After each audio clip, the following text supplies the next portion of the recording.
Hey, it's Thursday night, Chiefs fans. We have a great show for you. We're going to get into what you think and what I think is going to happen with Patrick Mahomes, where this is as a crossroads. The second half of the season coming off the bye, Andy and all his Andiness, and what we're going to see. And I got a little bit of a surprise for you. We're going to get into it right here on RGR Football.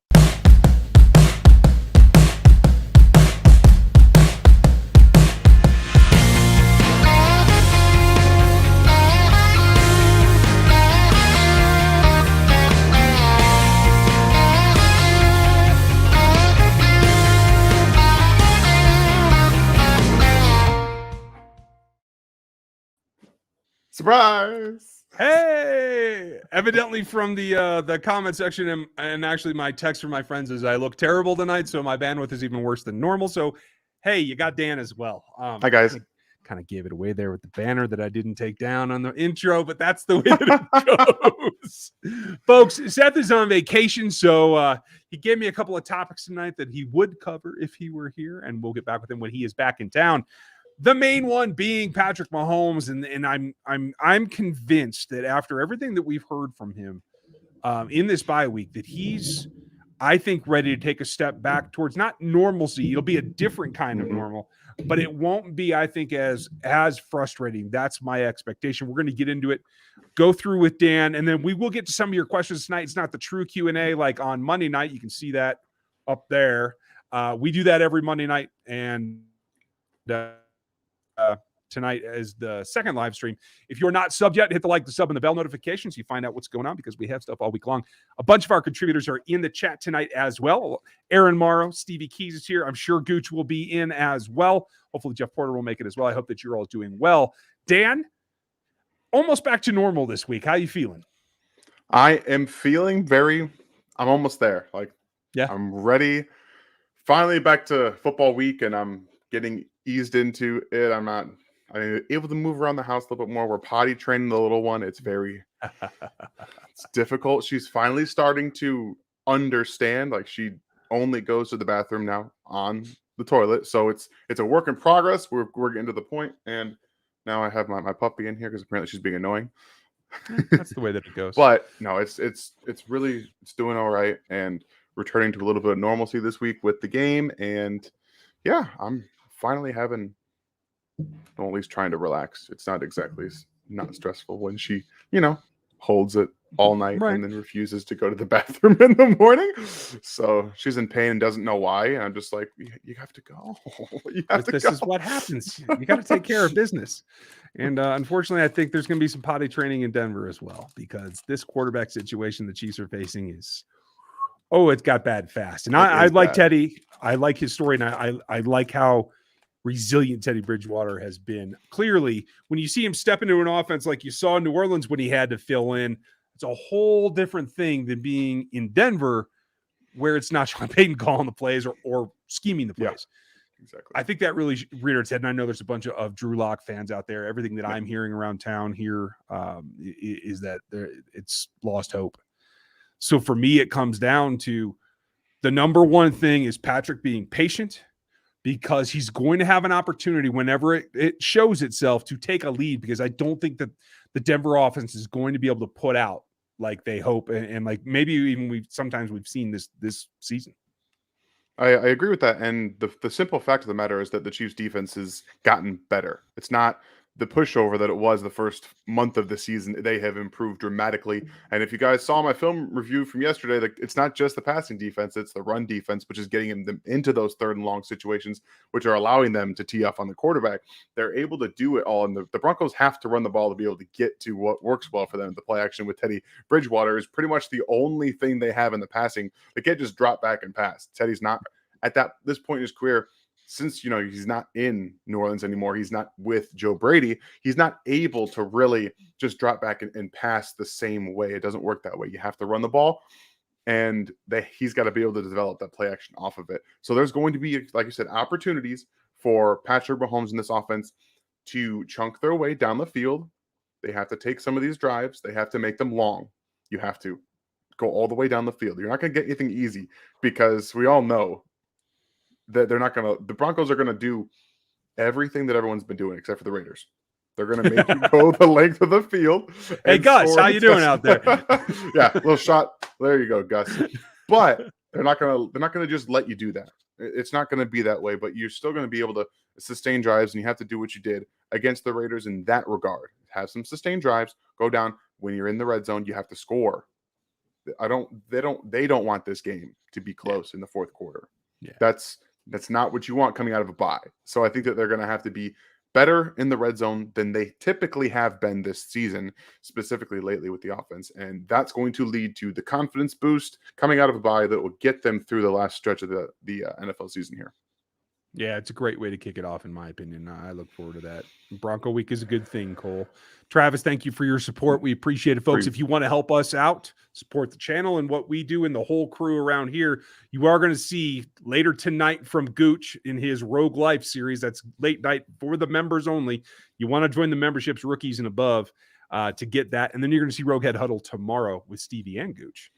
That's going to be a lot of fun. So, Joseph, thank you for your question and the support there. If you do join the memberships, folks, hit me at the RGR podcast at Gmail address. That's right here. I can get you into the Discord if you're a rookie and above. Draft picks, I know you guys are here for the live chats, but the rookies and up, that's when you get the videos and you get into the Discord. Discord's great. It's a lot of fun, and it's all in one place. For all you All Pros and Elite members, we're going to have a get-together likely next week on the Discord is where we'll start doing the meets from now on. I think I have it figured out technologically, so I think we should be pretty good. If not, Frankie will help me, and all will be well. So, Joseph, if you were a Chiefs coach and we're self-scouting, what adjustments would you make on the offensive and defensive side? That's a good question. You want to go back and forth? You want to start? Sure, I'll start. They need to run the ball a little bit more, a little bit better. They're running the ball well, and they need to actually do it more. Teams are basically saying, run the ball, okay? Run the ball. And the Chiefs have since, they sprinkle it in. They still use it. They're just like, oh, okay, we'll run for 6-7 yards, and then as soon as we get any sign of resistance, throw the ball. You got to do a little bit more. You got to run some more power. Really, I think they should be running probably 70% power and 30% zone at this point with the offensive line that they have and the way that they've been able to get push. And it's not just you got to stop the outside zone stuff from the shotgun. You have to, because none of these running backs can get to the edge properly. It's not. And you knew that when you drafted Clyde. You knew it. Yeah, or fast enough. Yeah, right. They're not 4-4 guys. They're not 4-4 guys where they can get to the edge. You have to run coming back. No, he's not. I know that. I know that there's been some talk about Eric Berry possibly having to return to the NFL, but Jamal Charles is done. He's not coming back, and you don't have that running back on this roster. So you have to use more power. You have to use some more getting into the middle of the offensive line and let Clyde get 7, 8, 9. If you just continuously find ways to do that when you get 5+ yards of carry, eventually those defenses are going to be like, okay, they're just going to keep running the ball, but you have to commit to it. So eventually you're going to see some, maybe it's just a little bit of a linebacker pull down. And that's when you can have Mahomes really take advantage of those RPOs. Please let Baron Browning try to creep down. Please. He can't cover as it is. And now he's going to get closer to line of scrimmage. I'm all for that. Like, yeah. I'm over this overcomplication of this. Throw it where they ain't, run it where they ain't. It's that simple. It's not that difficult. On the defensive side, you have to make sure that you're not overdoing the blitz, in my opinion. This front four, so long as it's Melvin, Frank, Jaron, and Chris, they have to be able to get home. You might not see Quinn Miners this week. You might not see Dalton Reisner. If that's the case, this should be a sack fest. Sack Nation should grow predominantly this weekend. But if you got to pencil it in to get it going, a little bit of linebacker blitz, I want to see Willie Gay come downhill through the line. That's what I'm looking for. Yeah, you think you will? Jalen, welcome back. Thank you for your support. 3 presidents have said in office the last time the Chiefs beat. That's amazing. Thank you for that, Jaden. That makes me really, really happy. Oh, that's absolutely crazy. But yes, thank you for the reminder of what life really is. We appreciate that. Let's see. Judge will Denver score a point against the Chiefs. Yeah, they'll score. Probably a touchdown, maybe a field goal, but I expect them to stay about where they've had their defense the last month or so, allowing just over 10 points a game. I expect it to be around that. Yeah. I mean, and honestly, if I know the Chiefs, they're gonna underestimate them a little bit, let them score a little more than they should. Yeah. It is a Denver game against, on Sunday night. Like, just feels like that always does happen a little bit. Well, and I feel especially if they get up like I expect them to, because without the presence of Von Miller, I just don't think that the defense respects the Denver roster as much. Yeah. So I don't know that they're going to be able to come out as hyped. And quite frankly, folks, if you look at the stats, the Denver Broncos have been better without Von Miller in terms of points allowed, yards allowed, those kind of things, because they're playing better as a team without like standing back and watching Von, right? Yeah. Had to facilitate defense a little bit when you don't have your star player. Look, it's funny how that works sometimes, right? Stevie, I think Ready Whip actually got one for you. Thank you, Judge. As always, we appreciate the support. I think this was right up your alley about what you've been talking about this week, Dan. That is funny. I literally was just doing a Deebo Samuel breakdown on Twitter. I was watching him last couple of days, and there's a little difference with Deebo Samuel and Tyreek Hill. Deebo's built far more like a running back. He's the kind of guy who's going to take a hit and can still make Tyreek is really trying to make you miss. He's not trying to run you over because he's not built like that. Deebo can run you over. So I would like to see them use Tyreek a little bit more out of the backfield. Specifically, you bring Tyreek Hill in the backfield with Travis Kelce. You can do a lot of different things in the backfield with those guys. It definitely is an area that I'd like to see Andy Reid focus a little bit more on. You have all these weapons and these speed guys. If you want to attack the edges, get McCole Hardman in the backfield, get Tyreek Hill in the backfield, get your guys in the positions to be able to attack those edges, and then you can start to do some things off of it because it works for your offense. But I would like to see Tyreek get some more handoffs out of the backfield, just kind of mess with defensive alignments a little bit. They move him around the offensive formation, but not so much in the backfield anymore, when it was working a whole bunch when he was a rookie. And I think it would still work now because he's still that good. So yeah, that's the way that it goes. I don't know. I don't know. There's a number there. I'm not going to get into that one. Is it the Chiefs don't want to run the ball or they don't have the right running back? It's that they don't want to run the ball. They have every kind of running back except the elite speed guy, the old Charles type. It's that Andy wants to do it just enough to open up the pass game. That's it. No more, no less. Like the minimum needed in order to make the defense commit. That's really what it is. And whether it's Darryl, it's more about matching the run call style to the back that's in at the time, because I think clearly Darryl and Clyde, I think, have to have a different play call. I think Gore's kind of in the middle. I don't know that any of them are the super outside zone guys. I think Clyde can do it better than Darryl can, but are you too predictable when you do that? That's what the coaching staff's going to tell you. We're not going to get specific by back because then they're going to know what's coming. And there is some truth to that. I can understand, but it's not that they don't have the backs. Stevie, it's funny because when they do that RPO look and they run outside zone, they literally are telling the defense either it's an RPO or it's an outside zone because his shoulders are to the sideline. Where's he going? Yeah. They're telling the defense, look, we're either throwing it in an RPO quick look or it's outside zone. That's why these outside zone plays don't work, because every defensive player on the edge, okay, just crash the edge. They can't get turned around that way. It doesn't work. It's just so frustrating. And even if they had the speed to get there, it's still going to send a signal to the defense that that's just going to come down. And that's the thing, is there's not enough variation in it. I think that they can now run the option out of that, but then that's putting the quarterback at risk. So that's a no-no as well. So, I mean, every now and then goal line, maybe it's worth it to put the points on the board. Middle of the field, there's no way I would do that. So, Stevie, thank you for your concern and the continued support from a supporter of a contributor. I love the way that this works. Thank you. I will be safe because I'll never convert her completely, but my wife, who grew up a Broncos fan since the day she was born, will wear a Mahomes jersey or a Chiefs shirt when they're not playing the Denver Broncos. So, like, in her heart of hearts, I've already turned her. She just won't admit it. And she's probably not watching tonight because she's a little bit busy. So, babe, I'm going to get you there. How many TDs will Josh Gordon have at the end of the year? How many does he have now? Probably the same number, is my guess. Can you see through that? I think he'll have one. I do think You he'll do? have one touchdown, but that's it because I just don't. Yeah, you have to see it first, and we have seen literally nothing. The super chats are coming in. We're going to hit those, and then I want to tell you guys about what I think they need to do, and I Yeah. do want to emphasize this tonight. Jaden, thank you again. You're on fire tonight. 11 quarterbacks have faced the Chiefs since the Broncos last beat them. Another fun fact. Can you name them? Not even close. Nope, couldn't tell you. 11 Broncos quarterbacks have faced them? Good Lord. I mean, obviously you've got Case Keenum. You have. I know, like I have the names of some of them, but 11.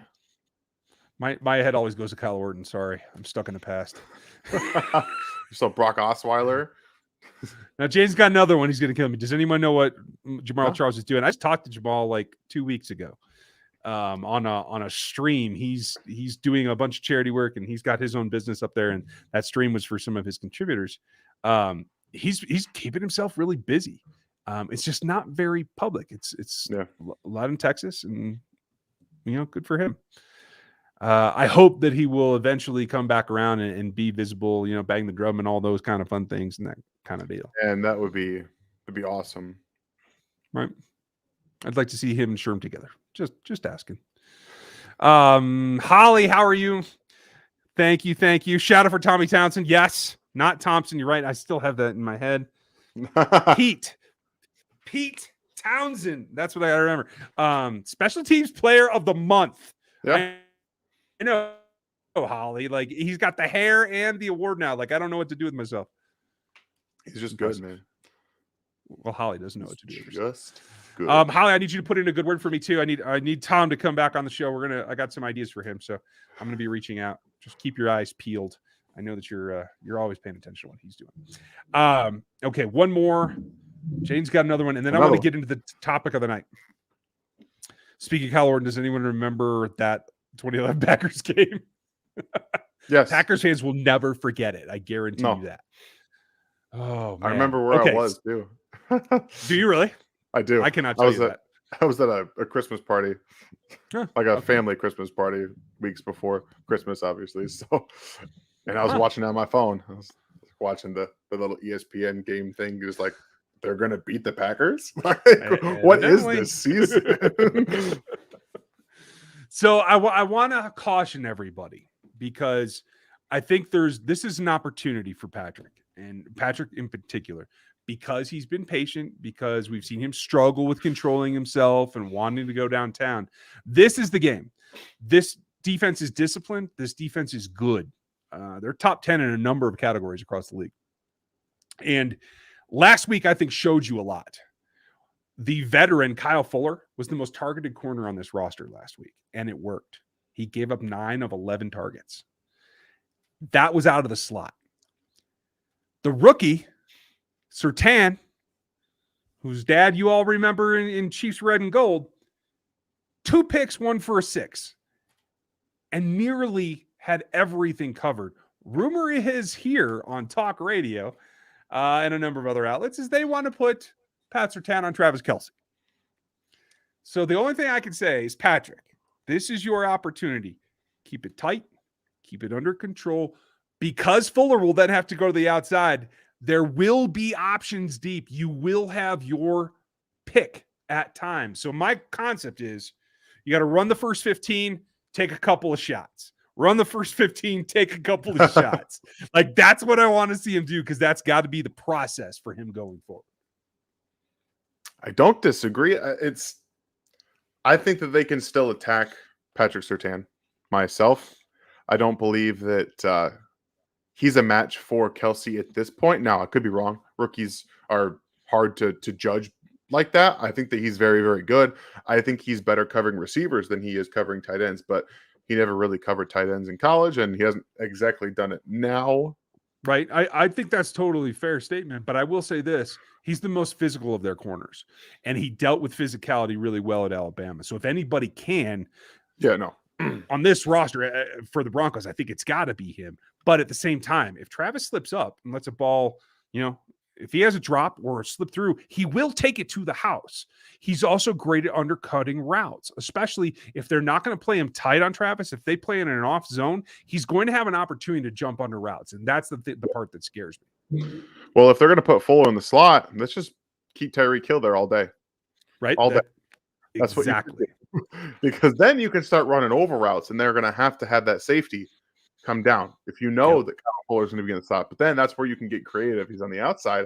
I would just be like, hey, Byron, go deep. Have Tyreek run over on the middle of the field, draw that safety, you get open. Like that. That's how they can finagle a little bit here and work that to their advantage. I don't know what happened to Kyle. I don't know what happened. Kyle Fuller was good last year. I know. Good last year. And I don't know what happened. I was hoping the Chiefs might trade for him before the trade deadline because I think he could rejuvenate when he's back in his way of playing, to tell you the truth. And by the way, Fenton's not going to play in this game, you guys. So you're going to see Hughes out there, not just his punt return. Yeah, that should be fun. It's going to be what it is.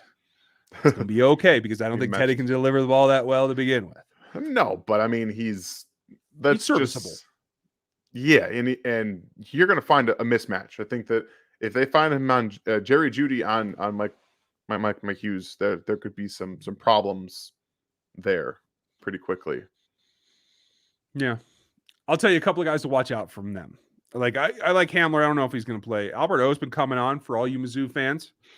Congratulations. He's going to have more of an impact on this game than I think Drew Lock is, because I don't think the Broncos want to give Drew Lock another chance. Like, he might have played his last snap for them. Yeah, that's how bad it is. But so watch Albert. I also think at the end of the day, this team has to pay attention to what is working. It can't just be, hey, we're the Chiefs, we're going to do what we do.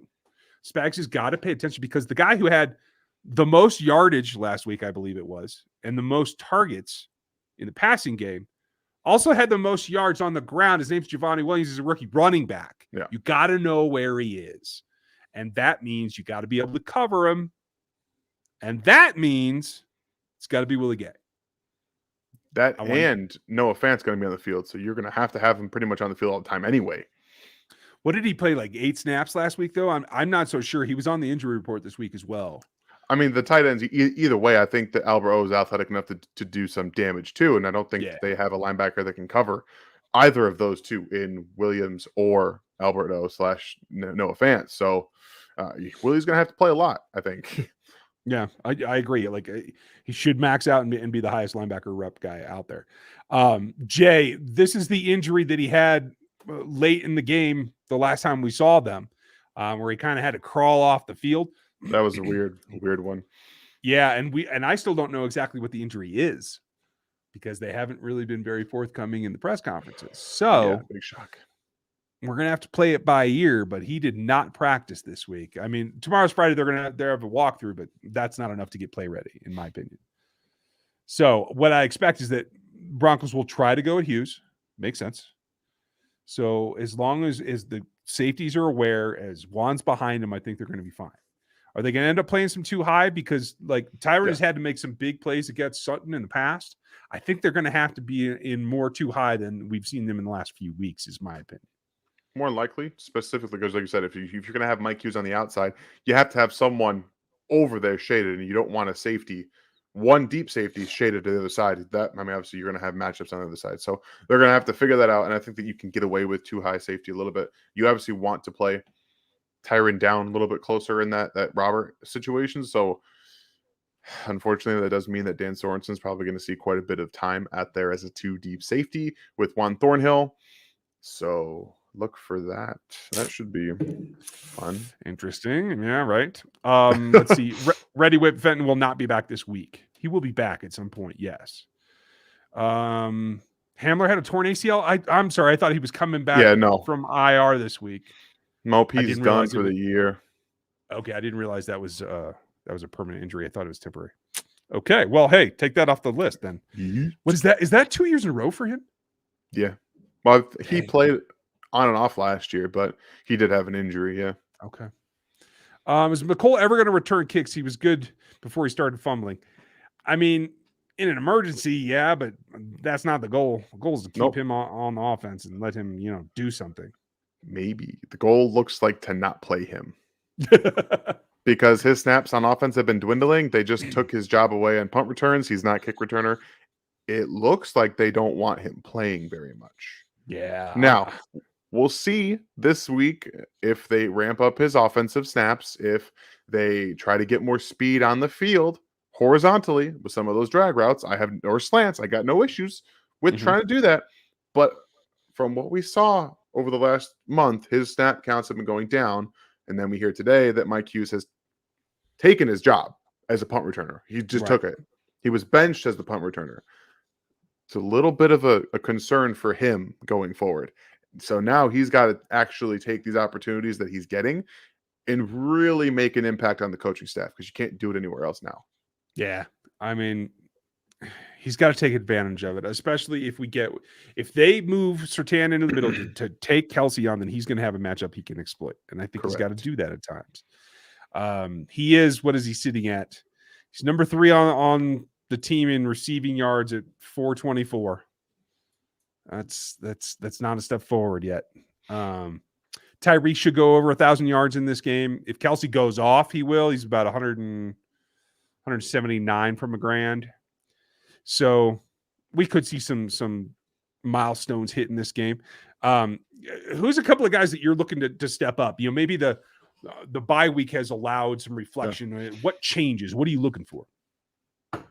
Well, we've talked about it like all the last month. I want Byron Pringle to get targets, not just like 2 or 3. I want him to get way more than that. I think he deserves it. I think he's a guy that you can really utilize properly. I think even McCole Hardman, to an extent, slants under, all these drag routes. You need to start incorporating him horizontally, not just vertically.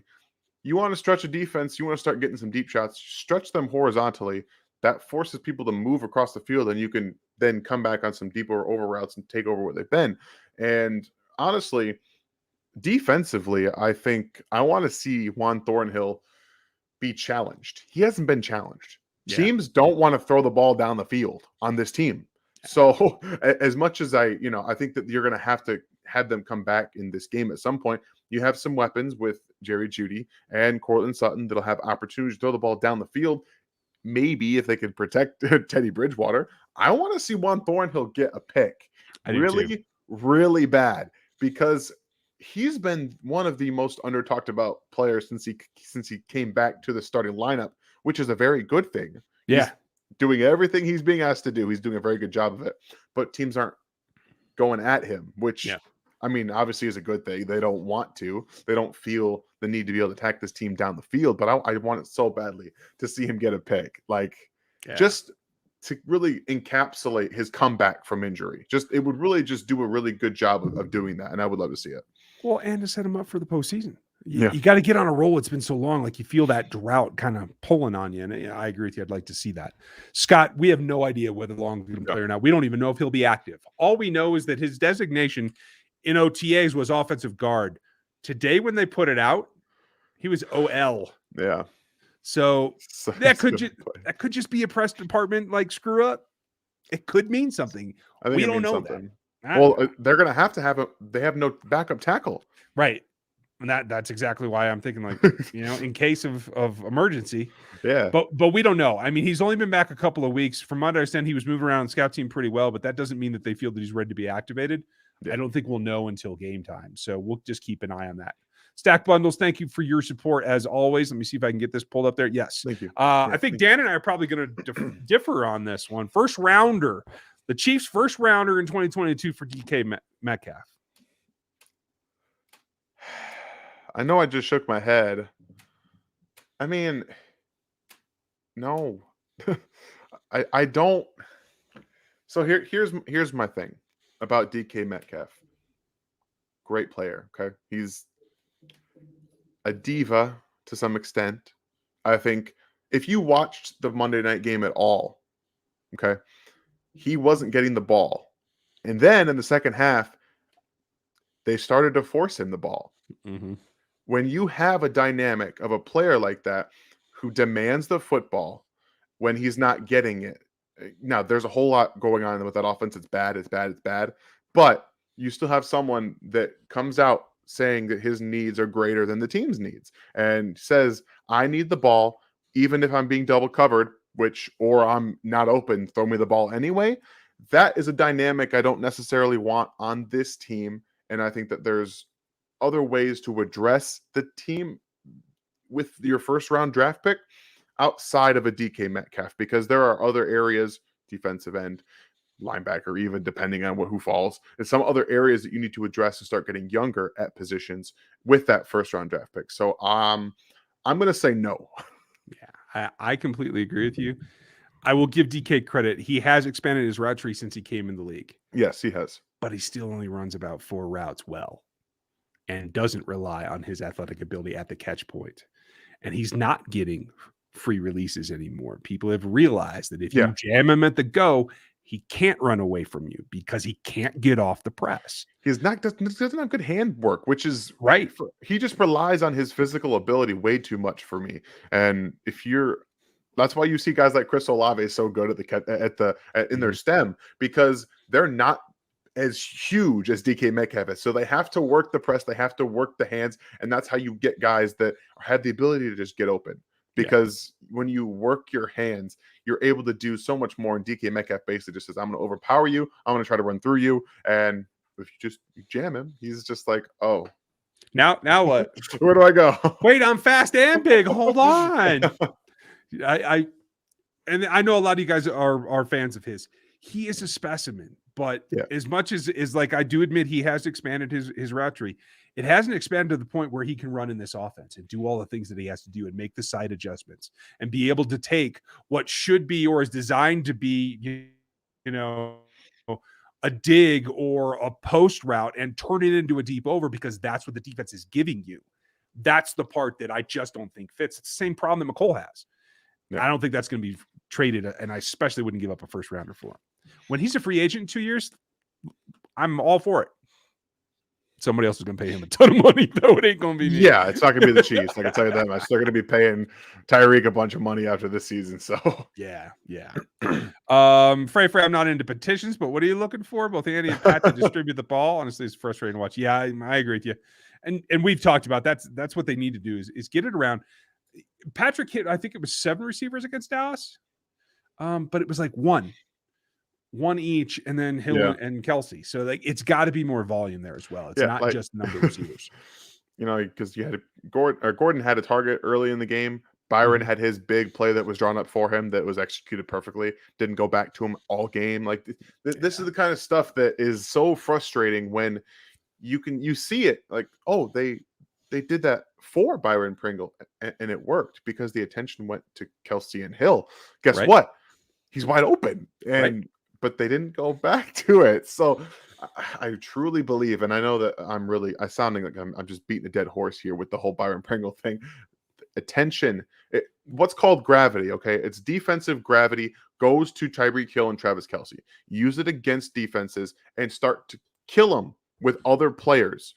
And I'll tell you this, Byron was wide open on that.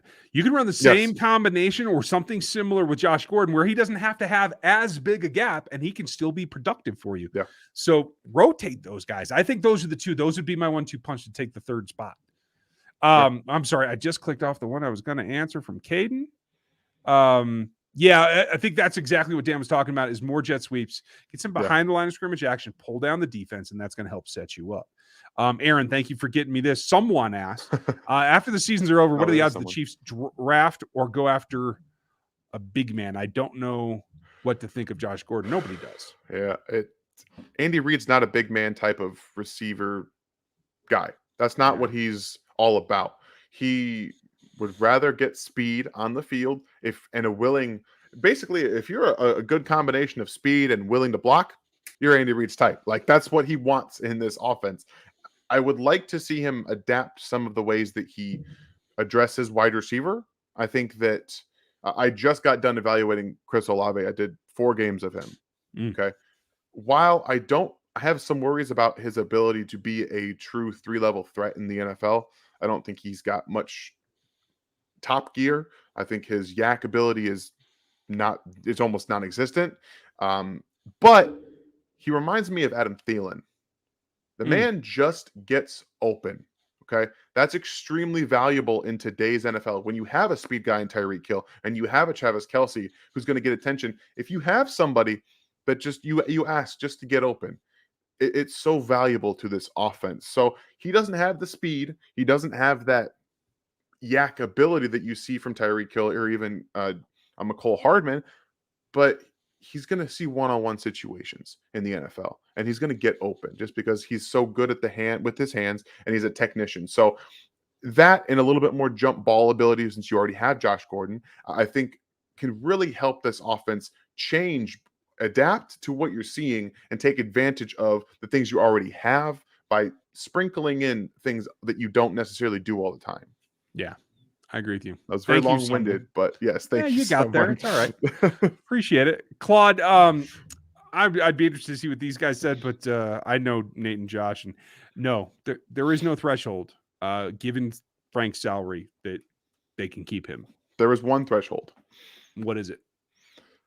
He agrees to restructure his contract next year, and he basically gets a sack every game from now until the end of the season, whenever that is. That's Right. pretty much the threshold. I think Claude's talking about a sack threshold, not the restructure. Yes, with a restructure, a lot of things can be done, but to stay with this contract intact, there is no performance threshold that can keep him on. If he turns into Derek Thomas overnight, yes, he would be. I think he would be in this team next year. Don't ever say that again. There will I'm never just saying, be another. it I have won't. somebody, if you guys want to hear the draft show, you guys got to check this out, because on Thursday's draft show, somebody compared, one of my co-hosts wanted to know what I thought in comparing Micah Parsons to Lawrence Taylor. And I had to say, you're insane. Those two words do not go together. Same thing with Derek Thomas. There's a different era. It is not today. He would destroy entire offensive line units today. You could stack them 3 deep. Derek Thomas would crush them all. Yeah, I'm just. It's not even close. It'll never happen. I was just saying that's literally what would have to happen. He would literally have to be that from now until the end of the season for it to happen. It won't, but yeah. It's too much money saved. It is. And there's too many things that you have to do around other Correct positions. Samuel, that is our gut feeling as of right now, because Niang didn't practice today. I don't think he's going to be available unless there's some kind of miracle, but it's a very long shot. So my guess is it's going to be Wiley with Long as the backup. Yep, I agree. Do you think we'll get 19 in the game this week? Who's 19 now? That's Gordon, right? That is Gordon, yeah. Okay. Yeah, they'll get him in. When they target him, that's a whole other story, and I don't have an answer for you, buddy. Jaden, thank you very much. Love to see you guys on Spotify. And last question before I go. Who is the best Chiefs running back of all time, Charles or Holmes? There is only one answer to this question. And I know that a lot of people will say Priest Holmes, but it's Jamal Charles. And the answer is that. It's that man right there. He's right there. It's Jamal Charles. I concur with you. And I like Priest a lot. I do too. I would even argue the second best one is not Priest Holmes. It's not. I'll take Christian Okoye. Thank you very much. And peak Larry Johnson was even better than Priest Holmes. Larry minus the attitude. I'm with you. I'm with you. Peak Larry Johnson. He had all the skills of all of them, but it just didn't last. Hey, Jaden, I hope you got to actually hear that before you had to go, but thank you for all the support tonight. You've been a monster, and we appreciate it. Same with you, Tom. Thank you very much. What are the home playoff game prospects, and why aren't we using more people than we do on returning kicks? What about Tyreek again? Great job. They don't want to take any risk in Tyreek getting hurt on a simple return, so I don't think you're going to see him again unless it's like they're down and they need that return to get back in the game.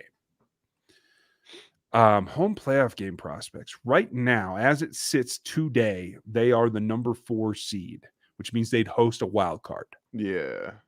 And then it all, the Bengals, I think, are a team they could possibly play. They're in the wild card seat. Are they? Okay. It's Baltimore in the lead for that division, right? Yeah, the Baltimore's in the lead of that division. So yeah, the Bengals would be a possibility. They play them this season, obviously. So there's AFC North, the AFC South. No one from. I guess technically the Colts have an outside shot at that game too. Even the Chargers I think we'll still be in there at the end of the season around that time. So I think those are your 3 teams. But here's the main concept, and this is what everybody wants to tell me that I'm crazy. Crazier things have happened. It happens every dang week. You're going to see the Titans lose again. I guarantee you that. Yeah. It might be this weekend. Yeah. Need the Titans to lose one more game than the Chiefs do the rest of the season. You need the Bills to lose one more game than the Chiefs do the rest of the season. You need the Baltimore Ravens to lose 2 more because the Chiefs don't have tie breaks against any of them. But they're all within 1 game where they're tied right now. And that's all that matters at the end of the day. So beat what's in front of you, and I think the rest will take care of itself. Yep. Let's see, somebody else. Holly, congratulations, 6 months a member. Awesome. Thank you. Big milestone. I know there's a lot of new members. Welcome to all of you guys. You know, it just keeps rolling, and we try to come up with more and more ideas, and I think we're doing that. We're going to get back to the member meetings. Hopefully as things slow down as the season gets close to the end. We'll see. I can always hope. Why is Gordon playing more than McColl? Because McColl is making mistakes, and that's really it. And quite frankly, Gordon can block in the run game. Yeah, McColl can't. No. And they don't want to ask him to. No, and he might get broke if he did. You know what I mean? Just doesn't have the frame, man. See, Jaden lied. He had another one that was pretty good. Was Rainbow Ring of Honor worthy? Not in my book. I don't think he did enough to be Ring of Honor worthy. He had one of the most underrated seasons, I think, of a wide receiver in his time, but it was 1 season. I don't think 1 season makes you Ring of Honor worthy. I loved seeing him play, but his peak was shorter than Jamal Charles' peak. Like, I mean, not Jamal Charles, than Larry Johnson's peak. Like, that was short things like that don't typically make you Ring of Honor worthy. Yeah. I just had this debate the other day. What do you think? Jameson Williams or John Mechie? Williams. And it's not close for me. Yeah, me too. Mechie's starting to agree on too many dang things. Mechie's just he kind of reminds me of McCole Hardman in a sense. Like, I don't see him. I will give him credit. When they booted Williams the other day and he had to step up, he did. He did. So cheers to him. Let's see him do it again, because I think Williams has to miss the first half. Is that right? For a targeting, yeah. Yeah, right. So he'll have another opportunity. Can he sustain that? I think that would go a long way for his evaluation, to tell you the truth. Agreed. Let's talk about bringing back future Hall of Fame Eric Berry. What say you? I love that you're enthusiastic about it, Michael. I can't see it. Quite frankly, I think he burned a bridge with the organization, and I don't think they would have him back. If he plays for someone else, it would hurt me to see, to tell you the truth. So I know that Sam's article was great, interesting. There was a ton of stuff in there that I had no idea about. I think none of us knew about. But it's all fine and dandy to say you want to come back. Doing it is a whole different thing.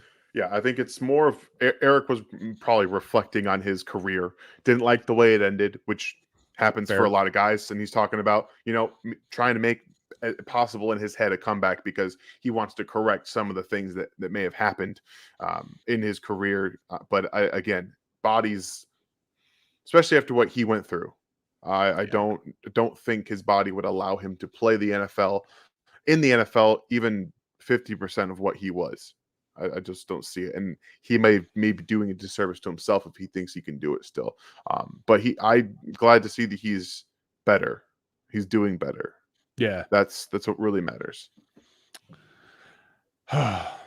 Fingers crossed, Jaden. If you come back and watch the rest, I answered all your questions. I think I got every last. He's still in here. Oh, is he really? Okay, never mind. I'm not that far behind tonight, evidently, huh? Not really. You take Marcus Allen over Christian Okoye as a Chief? No. Marcus, like prime Raiders year? Sure. Yeah, prime Raiders. Yeah, that's for sure. Not as a Chief. It's not even close. DT, in the 22 draft, who you pick offense or defense and for our number 1? Okay, well, first let's establish, where do we think we're picking? Let's just assume right now 28. 32? Okay, sorry. I'm just with their record now. 28. Let's just say 28. Fair enough. Okay, let's say 28. Who do you got? Do you have a target at that range that you think will be available? It's really early, guys. We haven't done any of this. And we have a couple new wrinkles for draft season for you, by the way. Yes, Start spreading the word. Just because of I want corner at the end of the first. I don't necessarily think that an edge is going to be there. Personally, I have a second round draft grade on Karlaftis out of Purdue. I don't want to touch him in the first round. Okay, I don't. Yeah, I don't think he's a first rounder either. I But might be there's a little lot. There's a lot of organizations out there that think he's a first round talent. I'm just not on board. So I don't think there's going to be an edge guy there to take, and I'm not touching him at 28. Maybe Sauce Gardner if he's around there. It depends on the board, because I've seen some things about Andrew Booth going higher. I really like Andrew Booth. I like him too. Really like him. But I would take defense. I would go probably corner. And again, I'm looking at Booth. I'm looking at Gardner as guys that possibly slip. And then there's going to be Drake London possibly staring the Chiefs in the face because of his injury. And if he's there and there's no one there on defense, I am pulling the trigger and I'm just taking it and I'm running away. There will be a fair number of players, probably at least 10 or 15, that I'm going to have ranked higher than Drake London. Yeah. But I agree with you. If he's there and those guys aren't, in a heartbeat. I think another one might be there is Olave. I think Wilson will overtake him.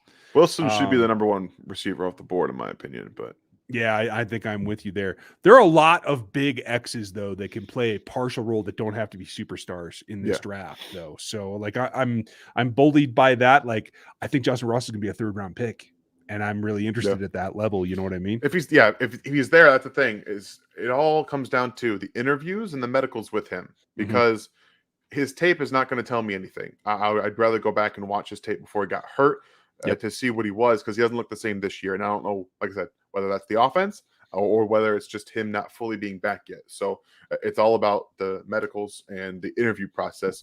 See where his head's at, because he didn't look very interested on the field this year so far.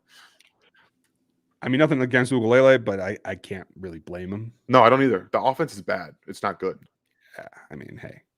Yes, the correct answer was Jamal Charles. Thank you, Jaden. And I'm glad that you're still here, still firing away, huh? I thought you had someplace to be, buddy. All right. I see how you are. Going to check us the whole night. John, what all-time Chiefs would be best suited to this offense with Mahomes? I say Priest, even though Okoye is better than ever. Okay. I'll tell you one that I really like to see right now is Eddie Kennison. In this offense, I think he could make a mark. Could Andre Rison play that X? I mean, as a smaller guy, I don't think so. So here's Bo Richter. Sorry. So here it is. Just give me Tony Gonzalez and Travis Kelce on the same team, and then guess what? All your problems are solved. You can have one of them run X and just be a receiver. That's all you got to do. I agree. Obviously, Derek Thomas. And maybe on the defensive side, the next guy I might bring back if I had all time is James Hasty. I'd probably stick him at safety rather than corner, but I would bring James Hasty back. It's going to be Ty Law. Before he got to the Chiefs, maybe? Well, yeah. Ty Law is a Patriot before he came to the Chiefs. Right. I'm a little worried about Houston getting over Fenton if he doesn't play. Your thoughts? My thoughts are they don't have another option because I don't think Baker's healthy. I think we would have seen him if not. If he's active, that'll give us an indication of how they feel about him. But if he's inactive, that tells you he's not healthy. He had a setback, and unfortunately, that he might not be the same until next year. Yeah, that's my thought as well. Do you think Andy and company are holding off for the playoffs? It seems like if they do or die, I feel like they will take the short passes like the Raiders game. I don't know that they're holding back. I think they're just not hitting on all cylinders with this change of attack. But just having some bugs. Yeah. That's the best way I can explain it. AS, you are absolutely right. Yes. He beat cancers. Non-Hodgkin is significant. No joke. and just kept on roaring. Honestly, it's not the Hodgkins that even I think derailed his career. It was the Achilles. I think his body broke down. And I don't know that you come back from that. Joseph, do you find it interesting that Hunt got released for lying to the team and a lengthy suspension while AB remains on a team with a short suspension? I think the infractions are completely different, and that's why it's also completely different organizations as well. If AB had done that, I think he would have been released just as fast. Well, when the allegations came up from what was going on in New England, he was released immediately. So right, fair point. Different things happen, and different teams deal with it differently. And while I think that he probably should, I would have cut him myself, because I think that shows just the kind of person that he is. The exact same guy. He lies and doesn't care about any type of anything over him, and has no care in the world about the repercussions of his own actions. And he lied about his vaccination status and literally went out of his way to fake that he was vaccinated. So that tells me that's exactly deceitful. He did it on purpose. Yeah, that's not avoiding a topic. That's being a liar. As soon as he left Pittsburgh, I'd never touch him if it were up to me. Go away. That day it was it. Yes, Rip Curly. I never got to watch him, so I don't know him, but a legend is clear to say. Can the Chiefs win out the rest of the season? Yes, it is possible. Nothing has changed our feeling on that. Nope. Doug, thank you. Hello, Mod Father, the RGR Rogue Nation. Doug is an old hand around here. Glad you made it back, Doug. Nice to see you. What else we got? Voodoo, what do you got? Ahmad Gardner. That's Sauce, you guys. That's his nickname. Yeah, that's Sauce. Or Majai Sanders. I don't think Sanders is anywhere near the prospect that Gardner is. Agreed. But I haven't seen all of Sanders' tape. I haven't seen all of it either. I haven't seen much of Gardner either, though.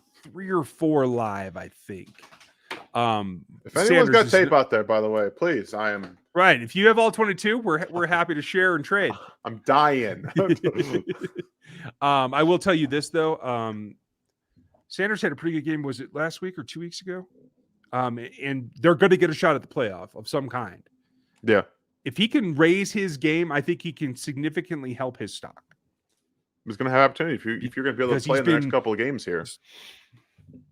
Right? He's been solid, but if he can step it up against the upper competition, I think that will go a long way for him. I like his body type. I like his length. I like what he can be. His potential is up there.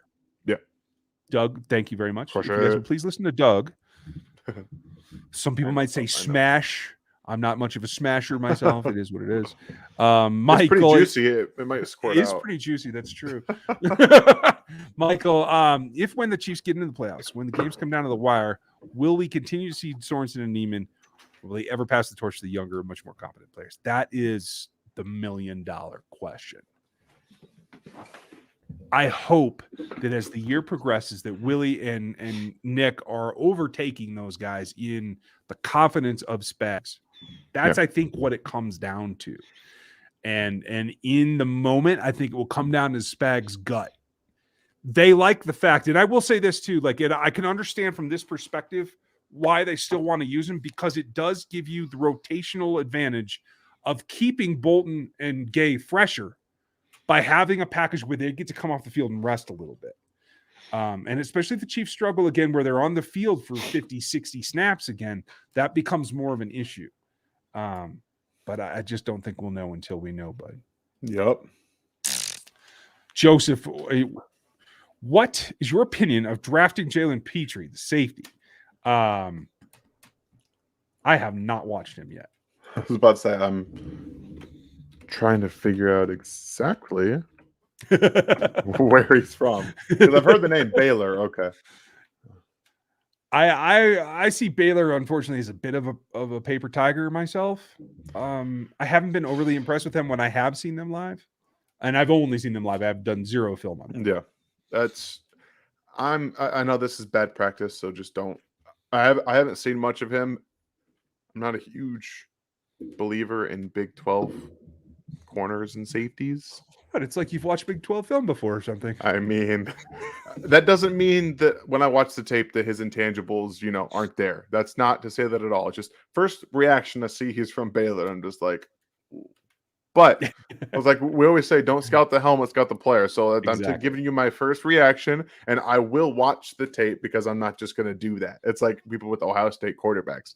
They're right. It's different. Justin Fields is different. I think CJ Stroud is going to be different. It's just, you can't just scout the helmet. So that's not me being closed-minded. I'm just giving you my instant reaction. Speaking of closed-minded, I'm just going to tell you guys this because I want it out here on the public on our channel, not on the draft channel.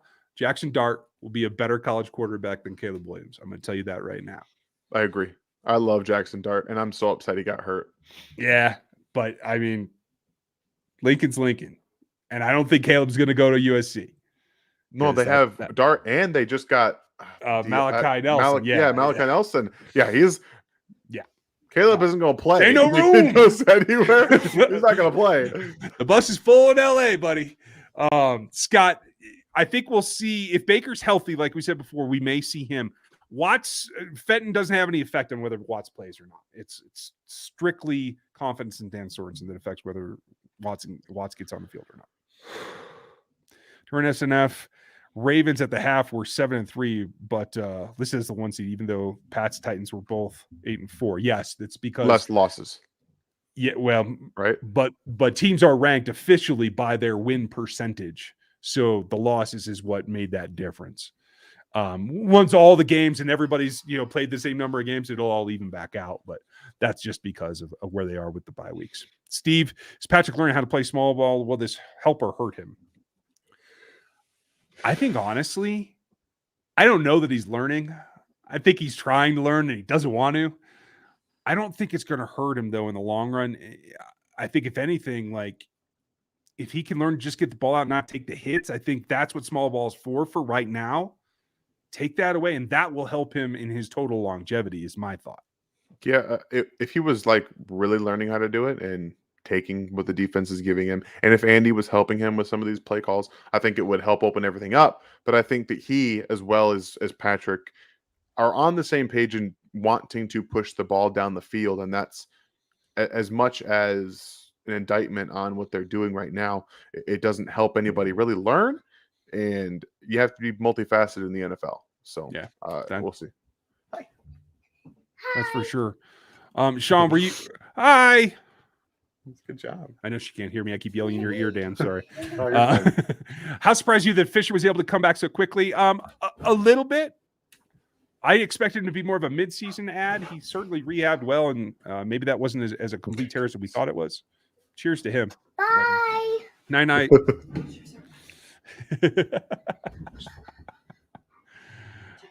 Stevie, but Tom Brady runs the Buccaneers and has no problem skirting the rules, protecting teammates who do, cheating, etc.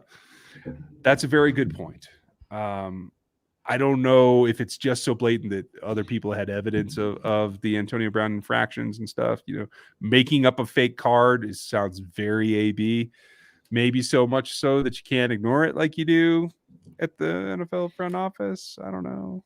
Yeah, I don't know, man. The whole situation's it reeks of just AB being AB, and that's the problem because he's a word that I can't say on this live stream that I would say otherwise. But I think that as much as Tom Brady facilitates some of it, I don't know. You can just assume that he knew about it because you figure if he tells Brady, there's an off chance that someone hears it or it gets brought up, and wanting that to stay under wraps means you don't tell anybody about it. It eventually did come out because the guy who he facilitated it with talked about it. So again, all of it eventually comes out at some point. So, who are you most scared of in the playoffs right now? So let's define scared first off. Because who do you think gives the Chiefs the toughest challenge? That's perfect because I was going to say I don't want anyone to think that there's a team that I'm personally scared of playing because there isn't one. But the toughest challenge for me specifically is the Ravens because they are the only team that can truly beat the Chiefs by running the ball, and that's all they have to do. That's the only team that can actually do it. No one else can do it. The Ravens are built very, very specifically for that, and all it really takes is an errant pass or a drop pass here that turns into an interception or something like that allows them to win. As we saw, we watched it happen. And as much as I think the Chiefs definitely can beat them, I think that the specific way their offense is built gives the Chiefs the toughest option because even though their run defense has gotten better over the course of the last month or so, it's still the weakness of this defense. If you can outmatch them with the speed and adding that quarterback option is always the Achilles heel of this defense, because he's so dynamic and they can run so many different things. A backup offensive line push this defense around. Let's not forget that. Yeah. So that's what I'll say. Fair enough. How do you feel about the Chiefs passing on Jonathan Taylor for CEH now? If you guys remember, neither Dan or I were proponents of taking a running back in the first round. If you remember even more, I told you they needed to trade back into the 40s. If they'd done that, they'd be at 41 where they could have taken Jonathan Taylor. And CEH, because he still would have been on the board. Probably. Like, let's be honest. If their intentions were to run this offense the same way they've run it the past 2 years, then yes, they should have taken Jonathan Taylor. Because they're not utilizing the skill set. They're not using the pass set. The passing that Clyde brings. They were my top 2 RBs. I'll just say that. So they were mine neck too. and neck. They were right there. But again, I would not take a running back in the first round. Ever. No. So anyone that comes at me for defending Clyde, we're being put in a position to have to defend the young man. It's not his fault he was taken at 32. Yeah. And like I said, if this was the plan all along, then they did a bad job of scouting, and it's their own fault that they're in this situation. And that's the way that happens. People fall in love. Michael, they're going to extend Hill.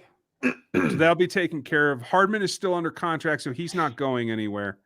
I think that they give a contract extension or recontract. I can't remember if he's out of years or whatever to Pringle. Yeah. And then the question becomes is who do you fill in from there? I don't think Gordon's done enough to come back. I think DeMarcus they like, so 50-50. And then I think they go to the draft. If there's a free agent that they can afford, they can do it, but they're going to be tight. I think they're $28 million over the cap right now. There's a lot of work to be done in order to free space. So it's going to be a heavy draft, I think. Steven, okay, we asked that one. Napoleon, if Honey Badger is not extended, the Chiefs look to the draft or free agent to replace him. Are there any potential free agent safeties that could do the job? I haven't looked at the free agent class at all yet, you guys. I will tell you this. There are some guys in the draft that you could put in there. But again, Badger's Badger. Nobody's going to replace him as a robber. Even the best other robbers here. In fact, I just wrote one down, and I can't remember his name right now that I just made a note the other day that he could do that job. I'll have to go look at my notes. I think the safety market is typically down every single year. So I do believe that free agency might be a place you can get a guy who's got experience in the NFL, and he's not going to replace what Badger does, but he gives you an immediate option as an upgrade over a rookie, so you can double down and bring in a free agent who's going to be cheaper, and then draft a guy who you can maybe try to coach up and work it that way. Gotcha. Jaquan Brisker, that's the guy. Sorry. Just came back to me. DT, thank you for the super chat. We're going to wrap these up, guys, as we're at the hour here already. Man, that went fast. That did go fast. And I'm not sure what you're talking about here. Do you recognize this, Dan? The whole MJ10 trademark? I don't know. I have no idea what that is. I don't either. Is that Michael Jordan? I don't know what the 10 would be. I don't either. DT, hit us lower. I'm going to try to scroll down here in a minute because I don't know what you mean. Bill, thank you very much. I think the Chiefs need a possession receiver, great hands, and get separation on his routes and without needing elite speed, realistic draft options. Chris Olave. Olave's 1. Jackson is 2, or London is 2. Drake Jackson's the other guy at USC. Maybe. I just because I don't think he needs the separation to be successful. They would have to change how much they throw the ball up. I would look also A.T. Perry. I like Jareth Stearns out of the slot. Like Jareth Stearns might be what McCole Hardman was supposed to be. I'm just going to tell you that right Maybe now. It's possible. I think that there's going to be. I have like a ton of names here somewhere. Do you? Yeah, I do. Like legit lists of names. I cannot for the life of me make a decision on Treylon Burks. Like sometimes he looks like he could be an exit successful, and sometimes I think he can't separate it all. So the thing about Burks is that he's a guy who, much like Chase last year, can get bullied at times. He just lets people dictate his routes for him. He doesn't play with a whole lot of physicality in his route stem, and it gets pushed off of him. Unfortunately, I like him a lot, but again, it's going to be, can he learn to not let corners out physical him, because he's never going to create separation in the NFL if he doesn't. Exactly. Unfortunately, Jackson Smith and Jigba is not draft eligible, or I would take him. Not yet. Not yet. Speaking of the new Tyreek, sorry. Alyssa, great question. And I will say this. I think it's 50-50. Do I think that they will get the number 1 seed? I can't say that. But I think a lot of people don't consider it, especially the national talking media, don't think that it's even in the realm of possibility. I think it's 50-50 at this point. Yeah, that's what I would say. I would go I would go a little bit lower. I think 40-60, just because of all the tiebreakers that need to happen for the Chiefs to get it, and you just never know. So I would be a little bit on the lesser side of that. Okay, fair enough. Thank you, Alyssa. I appreciate it. Ben, he hasn't played tackle. He hasn't had a tackle snap in like 5 years. Yeah. So it's been a while. So it again would be an emergency situation. Did you know that Jackson Mahomes has a brother? Yes. I think he plays quarterback for your favorite football team. I could be wrong. We'll ask his mom. She knows everything. Thank you, Michael. Would a healthy Saquon and the Chiefs have the same effect as Marshall Faulk did on the Rams? No. Saquon's not Marshall. I don't see their games as very similar, to tell you the truth. I mean, have we seen a healthy Saquon in the NFL? Good question. He's an incredible player. I think that his body's done. But healthy, like fully healthy Saquon? Right. Yeah, I'm in. Yeah, sure, that'd be interesting. I don't think he's anywhere near Marshall Faulk, though. Mac Jones 10 trademark. I didn't even know that he's got his own trademark. Yeah, I have no concept of what that is. Don't care, really. Yeah, Tom Brady has one either. I couldn't tell you what it looks like. I couldn't care less. I mean, I've seen Tom Brady's, but I mean, I'm going to tell you guys something that a lot of people are telling you. Mac Jones is okay. Yeah. He's not great. He's exactly what Tom Brady was 10 years ago. Or 20 years ago. Sorry, I forgot how old that guy is. He's exactly what the Patriots needed for their offense. A guy who knows where to go with the ball when everything looks just fine. He's in a perfect situation. They have a very, very great defense, and Mac Jones gets the ball where it needs to be, to the open guy. The fact that he's getting his own trademark is very laughable to me, because I believe that he's going to find reality very, very quickly in the next year or so. And I don't think he's there that good. And let me say this, like, I hold nothing against him. Get a trademark, make it yours. Good for you. I should trademark like more things than I have. I have 2 in the works, folks. You're going to hear more about that coming. But like, it doesn't make you a better player. And because you're having success right now, good for you. Maximize. And make me sneeze, I guess. Apparently. I don't know. It's what I think of that. But I don't really much. It doesn't make any impact on the field. I just don't care. Tom, I'm sorry. I was looking for your comment up above, and I didn't. I think Aaron's got it down below, and I think we did actually answer that. Oh, okay, good. Could you have been thinking of Budda Baker? I possibly could have been. You got the name already. I forget who it was, but you did say that. Oh, it was Brisker from Penn State. Yeah, it was a college kid I was talking about. Yes, Budda Baker could play that role easily. I'd love to have Budda. If you guys haven't put it together, I'm a Washington DB fan in general, except now that Jimmy's gone. But that's a whole different concept. Flora.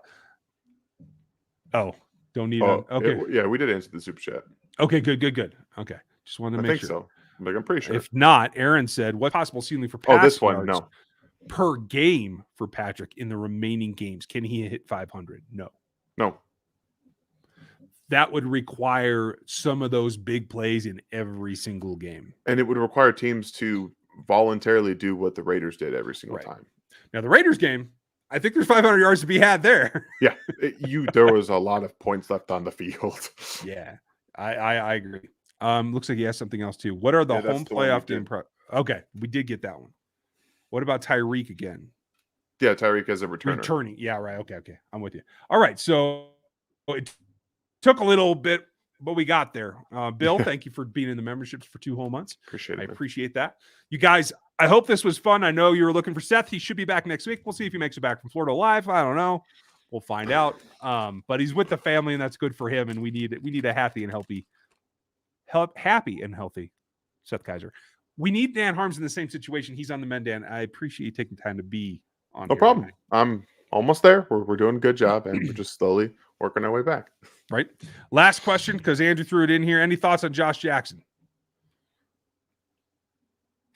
I don't know who Josh Jackson is. I'll be honest. There's a Josh Jackson that plays for the Pistons. Is that the one you're thinking of? No. It's the only Josh one that Jackson, I the know off DB. the top of my head.